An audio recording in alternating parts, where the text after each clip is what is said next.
Hi, and welcome to Sarah and Mike's Best Picture Podcast. I'm Michael Cole, and this is episode number 16.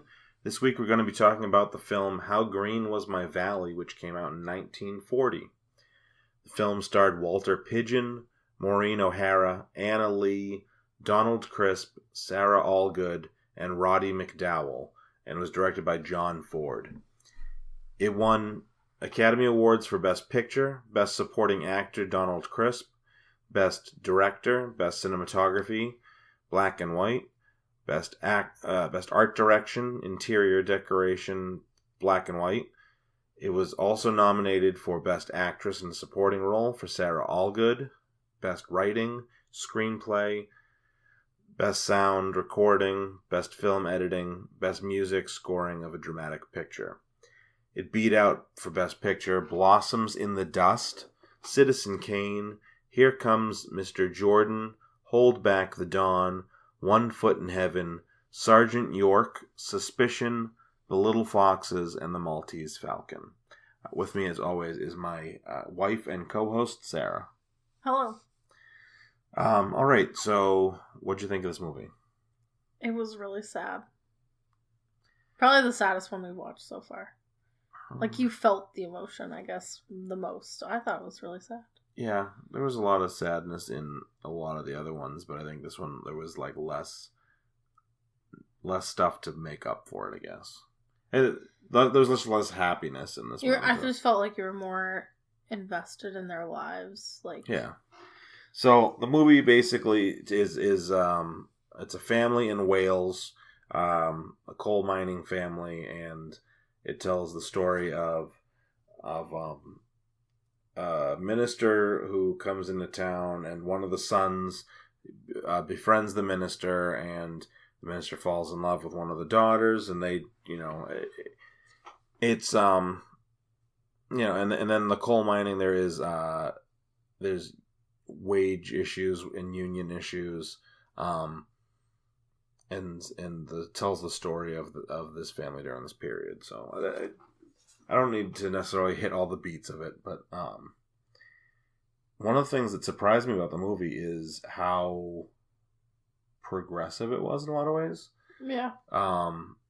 There was, there's one of the parts of the movie, there's a woman being berated in church for having a child out of wedlock. They're like shunning her and treating her like crap, and Maureen O'Hara's character, who's they don't say how old she's supposed to be, but Maureen O'Hara was 19 when this movie was made.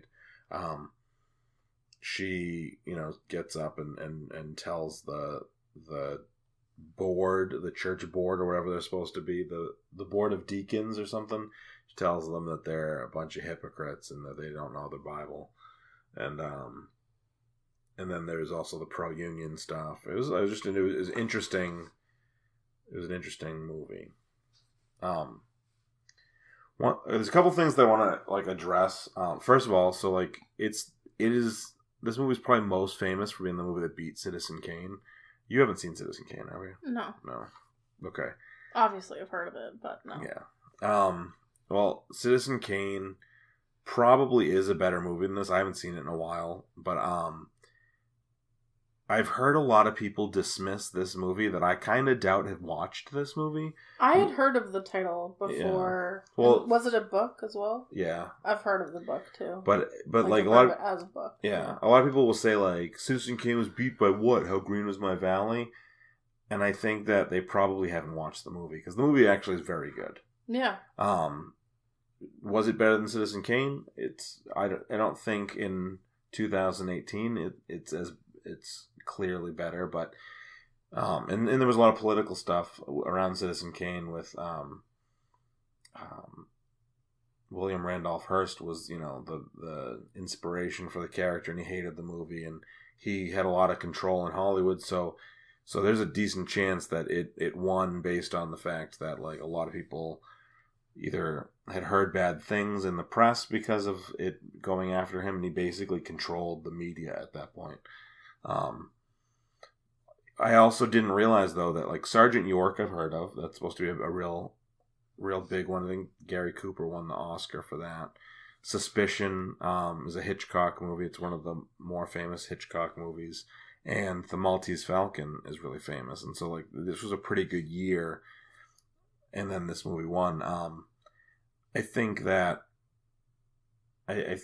now, having watched it, it was less obvious. Like, it was less obvious why people have a problem with it. I think people honestly just haven't seen it, and they're just like, well, all these good movies came out, and I've never heard of that. I think that's the problem. Yeah. One thing that you and I both kind of mentioned when we were watching this is, so this movie's in black and white, and obviously the title is How Green Was My Valley, and the movie itself is, it just feels like it should be in color, the whole movie. And I found out while I was reading the trivia about it is that, so they shot this movie in California because in right before they began shooting, England entered World War II, and the bombings from Germany had begun in England, and so they couldn't shoot in England. They had to shoot, or in Wales, they had to shoot in California, and the flowers don't match color-wise to the flowers in Wales, so they went black and white instead, which is interesting because now it would be no big deal to correct that. And it's just kind of funny that, like, a movie with the visuals the way they are, you just like, it feels like someone took something that was color and made it black and white, which is an interesting thing. Yeah. Like, I think that you had the rich blacks because of all the coal mining and stuff, but there's a lot of shots of the hills and the green, what would be green of the valley. Do you think that they shot it in color and then made it black and white? No. They shot it in black and white because they knew about the flowers, but it just was so interesting. Weird. It's just an interesting choice to do that. One of the interesting things, so this is not so much about the movie, but I mentioned that Suspicion was nominated, and so last week we talked about Joan Fontaine. She was the star of Rebecca, and 2 weeks before that we talked about her sister Olivia de Havilland, who was the second female lead in Gone with the Wind, and the two of them were up for Best Actress in 1941 when this movie won, and Joan Fontaine won for Suspicion, beating her sister, who was nominated for Hold Back the Dawn. So just an interesting piece of trivia that kind of started apparently a lifelong feud with Joan Fontaine. Only died a couple years ago in her 90s, and Olivia de Havilland is still alive at almost 102 years old. I do have some trivia. Okay, one thing I want to ask you is, what do you think about which characters did you find most what did you find most enjoyable about the movie? Because I kind of think this was such a little boy. Yeah, it was such a character-heavy movie. Boy. At the beginning, I was kind of like, oh, like, obviously this is from the point of view of the little boy. It was kind of like, all right. Yeah. But then I was like, oh, this guy's like, he's a likable character, and obviously the things that happen in his life are just interesting. Right. So the little boy is played by Roddy McDowell, who you may be familiar if you're a Planet of the Apes fan. He was Caesar in one of them, and he was the main ape in the original. This was I don't know if this was his first movie, but it was his first movie in America. He had come to America 2 weeks before they started either casting or filming because of the war going on in England. So it's kind of interesting. So last week we talked a little bit about how Rebecca was shot in England. Rebecca was shot in in California, but it was all by a lot of English people, and so they were all in various degrees worrying or involved or in the process of leaving England because of the war. And so like even though America at this point in time is not in the war when this movie came out, we as far as the Academy Awards are concerned, we now have 2 movies in a row that were heavily influenced by the war, at least in production status, which is kind of interesting. Like the Academy Awards are largely American. Not that they have to reflect American films, but like to all of that being influenced in a country where we're not in the war yet. Yeah. I also liked the priest. Yeah, well, that was Walter Pidgeon, and he was kind of like a mentor for the little boy. Yeah, I thought he was really good. He also he played a priest. So at one point, there's two main minister guys. One is the head of the deacon board or whatever it is, and he's a real scowly, grumpy kind of guy. And he's given some of the older sons of this family flack about the Union, and they ask Walter Pidgeon's character what he thinks about the idea of a union. And he said, you have the right to fight for your wages and to do it intelligently by, banding together. But at the same time, you have a responsibility to do it right for yourselves and for the people.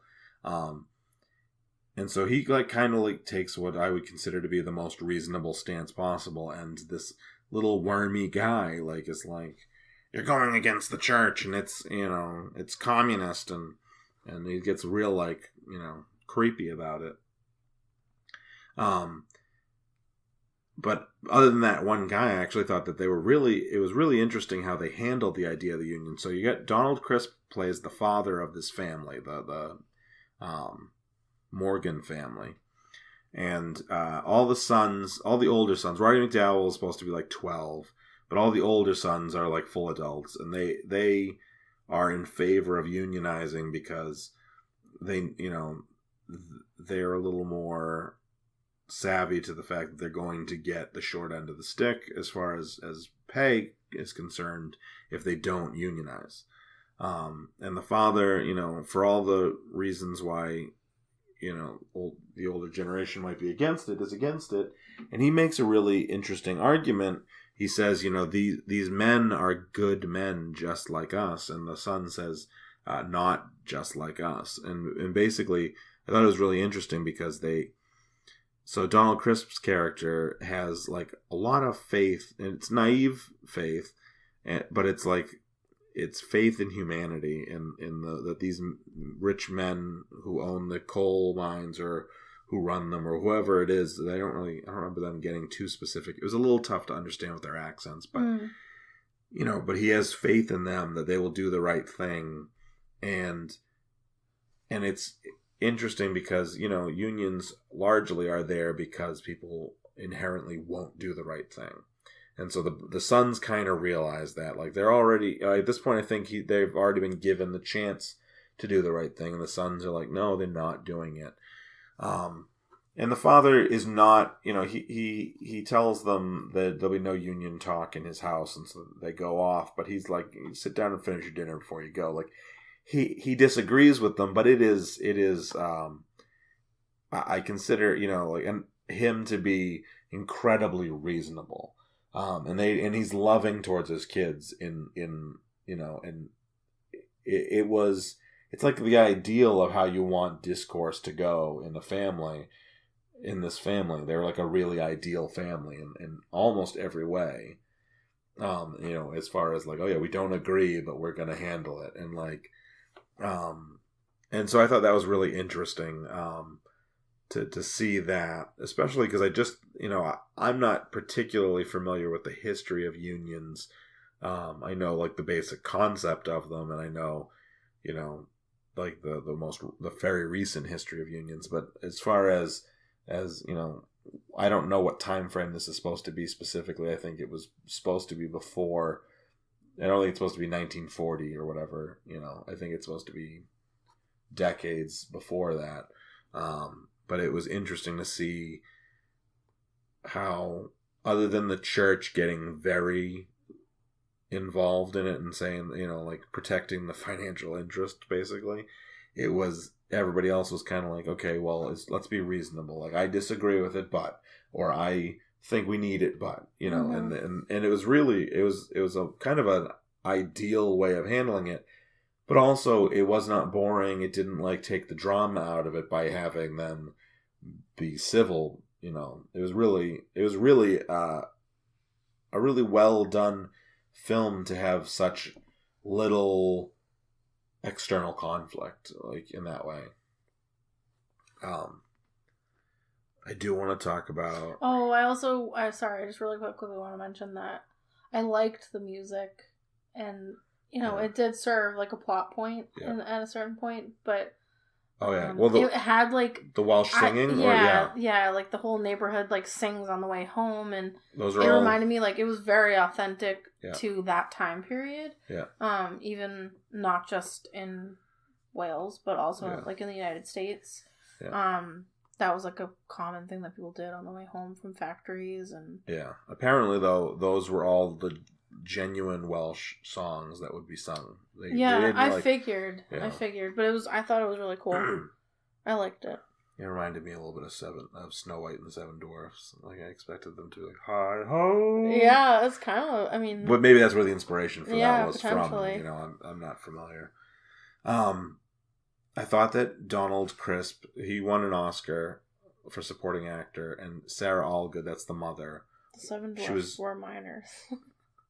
I just thought of that. Sara Allgood was the mother, and she was nominated. I thought the two of them were incredible. Like, you believed she was that... really beautiful at the end too. Like, I don't know why, but just at the end, like, however, like, they must have, like, changed her hair, like, to show that, like, she was, like, a wife now and not just, like, a girl out of her home, like, with her parents. Like, I don't know if you noticed that. I don't mean, like, that's Maureen O'Hara.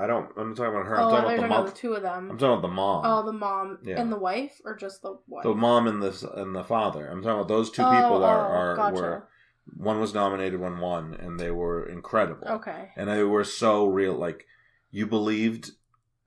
they both had a great dynamic of having to be super loving to their family while also be authoritarians, which is the dynamic of a parent. Yeah. And they carried it so well, and they would switch on and off between caring, doting, loving, and don't mess with my kid, or you're my kid, stop messing around. They did it so. Like, it was just like watching, your parents. Like, it was not, they were just so good at it. Yeah. And they probably, I don't know, they were probably parents, but it still doesn't make that an easy thing to perform. Like, being yourself could be difficult, but like, even like, it didn't look like overly, like, acted, especially the dad, I thought. Yeah. He was just, like, a really good person. You could tell... Right. Even though at times, like, he wasn't on the same page as everyone else, or... Yeah. One thing I wanted to ask you is, okay, so everybody except for Walter Pidgeon in this movie has a pretty consistent accent, but you and I have watched stuff with Welsh people in it. We've watched, Rob Brydon from the Trip movies is Welsh, and the blonde girl on that, the Fresh Meat sitcom that we watched is Welsh. And they have the same accent, those two people, as each other, but they don't have even close to the accent that every single person in this movie has. So I want to ask you, do you think that everybody, like, copied the same person and got a bad accent? Or do you think in 70 years the accent has changed? The accent's changed. That's what you think it is? Okay. I think so. To me... I would think a little bit. Yeah. I mean, like, in the 40s, people spoke differently than they do now. True. Well, in the 40s, people... the accent that we talk about a lot in movies in the 40s, like Americans having, is called the transatlantic accent. Yeah. And it was something that people affected, whether you were English or American, in order to kind of, like, be universal. That's what the transatlantic accent. And that's why everyone talked like this. And, like, they were, like, that very weird sounding to us accent.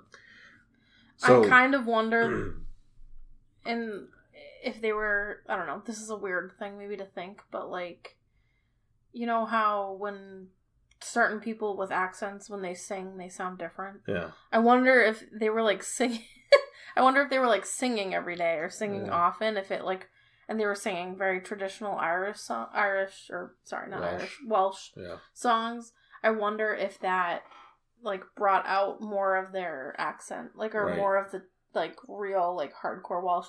Because even if you listen to people that are like, if you listen to people with Scottish accents or British accents, like especially like Cockney, the Cockney British accent, that like, I think when people are talking to each other and they have the same accent, they can either turn it up or turn it down. True. Even regionally in the United States, I think that's true as well. People can like put on more of an accent, you know. Well, one of the things that I noticed was, so like the narrator is supposed to be a grown up of Roddy McDowell's character.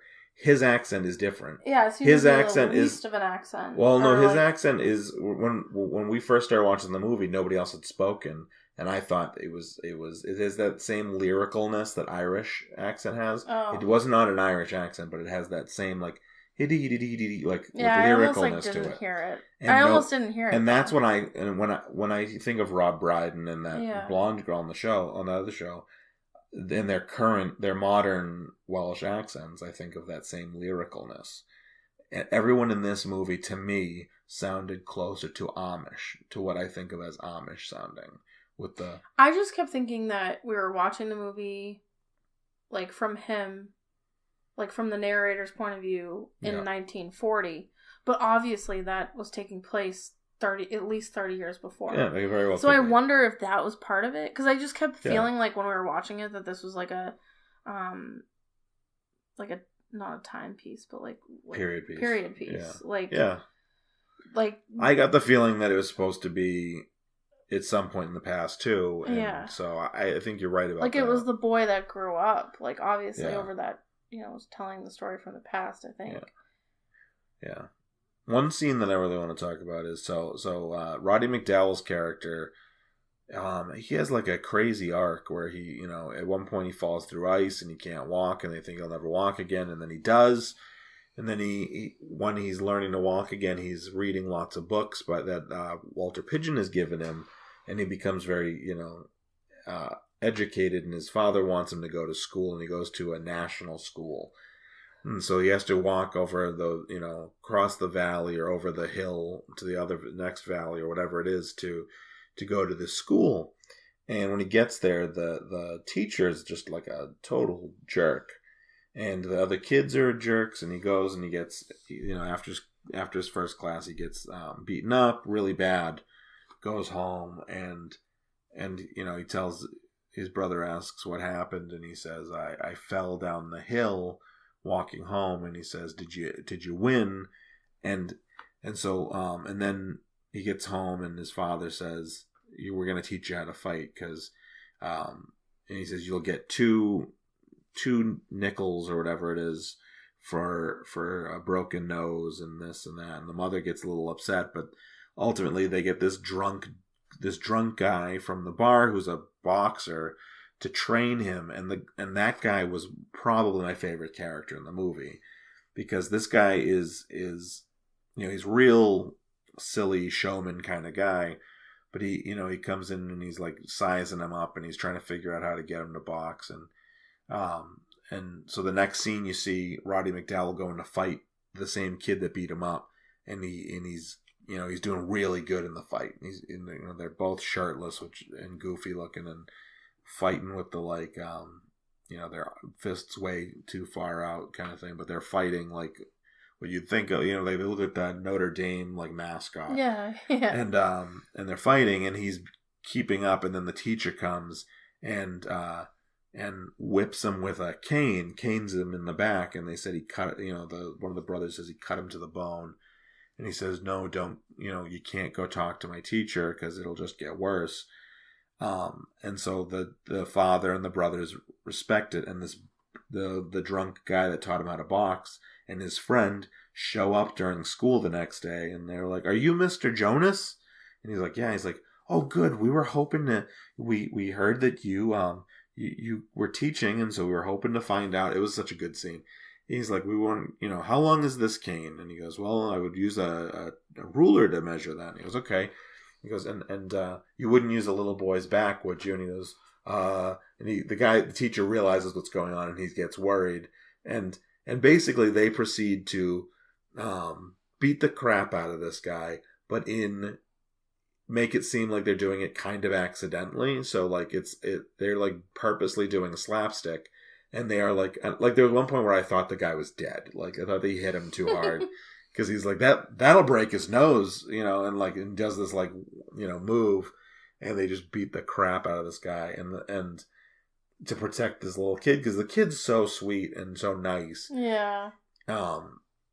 So then we see the rest of the movie, and there's a not to get you'll enjoy this movie, so I'm not going to spoil too much, but in the end of the movie there is a coal mining accident, and someone is trapped or missing in the coal mines, and this guy gets called. He goes along with everybody else when the whistle blows that there's a coal mining accident, and he can't open his eyes. He's so drunk that he can't open his eyes, and they're like, we need volunteers to go down and look for people.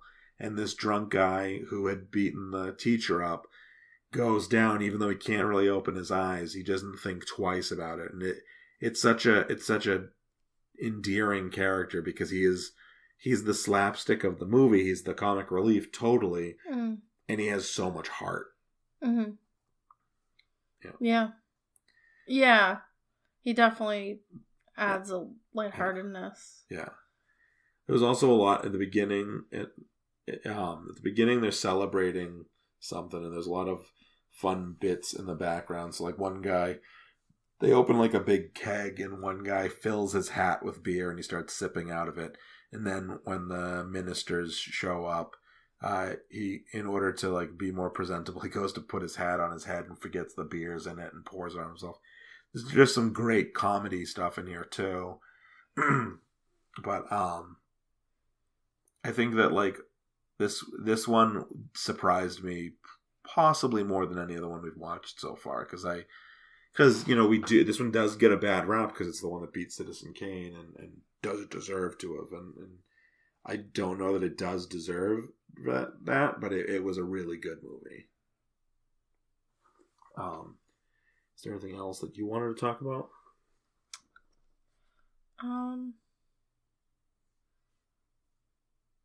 No. I mean, I feel like overall, there was a lot of sadness in the movie, but it wasn't just like a sad movie. It was like, I don't know. Yeah. I felt like they did a really good job of making you feel like really like you were rooting for the little boy and the family, and when the two coal mining accidents happen, it's like really sad, and you're just like, oh, like this is odd. Like most people know that how dangerous of a job that is, but like that must be just so gut wrenching, and like they live in the town, and like they literally just hear the siren, and like everyone in the town, like you can just feel like it's like so it's somebody down. Like there's no way there's one of those people that like are not coming back with a family member. Yeah, and everybody in the town is the wife or the sister or the father or whatever of somebody in the coal mine. So when that thing goes off, everyone's waiting to be like, is it my family member that's dead? And there's like 2 floors on the elevator, basically, and they pull people up, and it's just like crazy. Like this, I think the movie had a really strong sense of community, which I think that is pretty unique. To like, show viewers like a whole town, basically, that you like as a character. The town is a character. That's true. Definitely more. I would say that other than like Tara and Manderley, which are houses. That this is the setting that has the most character of anyone that we've seen, and you're like, that's the whole town. The people. It's the church. It's the people. It's the community. It's everything. One piece of trivia about this is So John Ford won an Academy Award for Best Director for this. It was his. He was the second person to win 3 Academy Awards. This was his 3rd Academy Award for Best Director. And he later, 11 years later, with the movie The Quiet Man, which also starred Maureen O'Hara, became the first and so far only person to have won 4 Best Directors. Wow. Which I've seen 3 of the 4. So he directed the year before this. One of the movies he beat Alfred Hitchcock last week's episode. He beat that for Grapes of Wrath. So I've seen that. I've seen The Quiet Man. I've seen this, obviously, and I think Grapes of Wrath is probably the one that I recognize best as like directed. But like this was a really, really good, and he, based on the time, like he was a really obviously a strong director, and it's it sounds stupid to say that about the person who has the most best director Oscars, but I think he's a really good director. And the one shot, I think, that really sold it to me. So Walter Pidgeon's character tells Maureen O'Hara's character that he can't marry her because he had given his life to God, and he knew that meant poverty for him, and he didn't want that to mean poverty for her. And so the next scene, she's off marrying another guy, and there's this one shot where she's coming out and she gets in the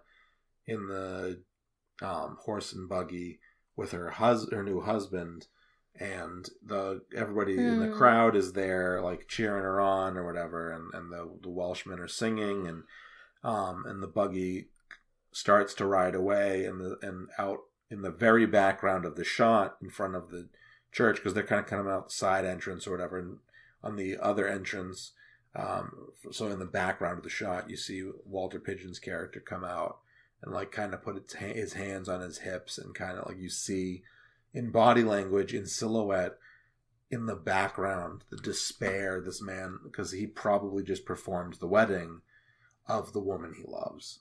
And that shot in the background, that to me was the most brilliant filmmaking part of this movie. Yeah. I mean, it's so subtle that I could see people missing it, but it's brilliant. Yeah. No, definitely. All right. Well, I think we should end it early this episode because I'm starting to lose my voice. I had a little bit of a cold this week, and I was doing pretty good until we started recording. So next week we're going to be talking about Mrs. Miniver, which also has Walter Pidgeon in it. If you want to let us know any comments or feedback or anything else that you want us to talk about for future episodes, or you want to watch along with us, you can feel free to email me at mikediamond82984@gmail.com. If you want to check out, we've got a couple of short films up. We will have another one at the end of this month. We've got a couple of other like back to film school videos. The second one will be going up this coming week on chocolatediamondmedia.com. You can also check out my personal writing at michaelchristophercole.com. And recently I've been doing some writing for World's Best Media, but I recently recorded a couple of episodes of their podcast. We might be recording some more. I know there was some technical difficulties on that show because we're Skyping it, but that, I'm writing and recording over there too, and that's best-media-world.com.